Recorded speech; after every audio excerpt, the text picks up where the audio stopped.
So the Antisemitism Awareness Act is currently being debated in the U.S. Senate. It's passed the House, and it's now in committee in the Senate. And if it passes through the committee, it will go onto the Senate floor.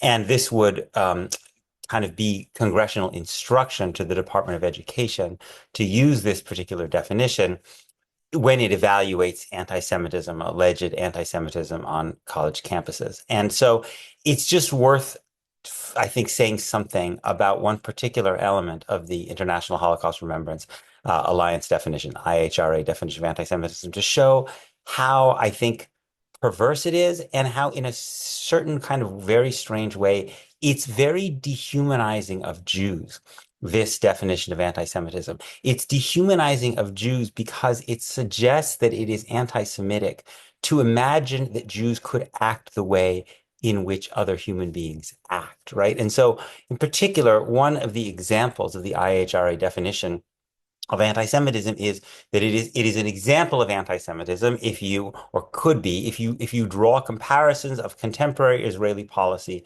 to that of the Nazis, right? And now, obviously, there are many analogies between Israel and the Nazis that would be very, very stupid and incorrect, and potentially even offensive analogies, right?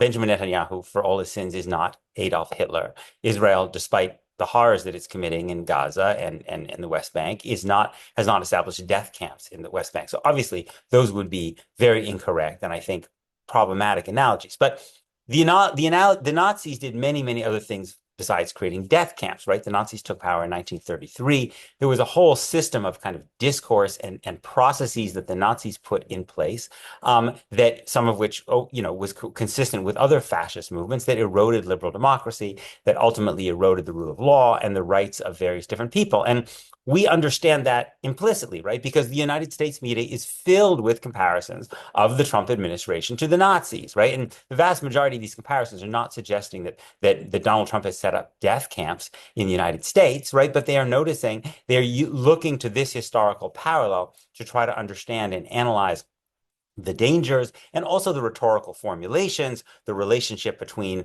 a fascist movement and big corporations, the language of dehumanization, many, many, many things, which are kind of natural things for you people to do when you're looking at a system of oppression and as is Donald Trump is trying to create in the United States, an authoritarianism, and Israel has been doing as well, right? Remember, just to state the obvious, Israel is the country that controls millions and millions of people who live under the control of the Israeli state but cannot become citizens of that state. And now it is engaged in Gaza in a military assault that has been called genocide by Human Rights Watch and by people like Omer Bartov, right? So what does it mean to suggest that one can talk about Donald Trump and the Republican Party in the language of Nazis, or talk about Marine Le Pen, or talk about the AfD, or talk about Viktor Orban, or Narendra Modi, or Jair Bolsonaro, or many, many, many kind of right-wing authoritarian movements around the world, right? But it is anti-Semitic to deploy any of these analogies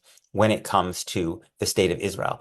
What that in effect does is it suggests, this is what I mean by dehumanization. It suggests that in some strange way, if you're in a Jewish state, you're no longer fully human because you cannot be accused, you cannot have the full range of human capacities, right? Some of which are very good, some of which are very terrible. And if people suggest you do, if people suggest that there's anything you do that might have reminiscences of this horrible Nazi regime, that's anti-Semitic because it is bigoted against Jews to suggest that Jews in a Jewish state could be acting in the way that we plainly recognize that people all over the world and political movements all over the world have the capacity to act. I think I may have mentioned before once this really extraordinary video of a conversation on Israeli television between Yair Lapid, sorry, not Yair Lapid, Tommy Lapid, the father of Yair Lapid. Tommy Lapid was himself an Israeli politician and also a Holocaust survivor. And, one of my heroes, Yeshayahu Leibovitz, the Orthodox Israeli social critic. And Tommy Lapid is enraged that that Yeshayahu Leibovitz has used the term Judeo-Nazis to describe certain things that he's seeing that are happening in the state of Israel, right? Yeshayahu Leibovitz, in using that term, could very well be found to be violating the IHRA definition of anti-Semitism, despite the fact that he was an eminent Jewish scholar and social critic, right? But Tommy Lapid is enraged by the analogy, and he's yelling at Leibovitz again and again. He's saying, "Have we put them in death camps? Have we put them in death camps? Have we put them in death camps?" And there's this long pause, and then Leibovitz says at the end, "That is your prophecy. That is your prophecy." What I interpret Leibovitz is saying is, of course, not that Israel has put Palestinians in death camps. It hasn't back then. It still hasn't, even despite what it's doing in Gaza. But to say, don't foreclose the possibility that Jews could be capable of anything that any other human beings are capable of, right? Because Jews are, at the end of the day, just another group of human beings, not endowed with any particular special qualities.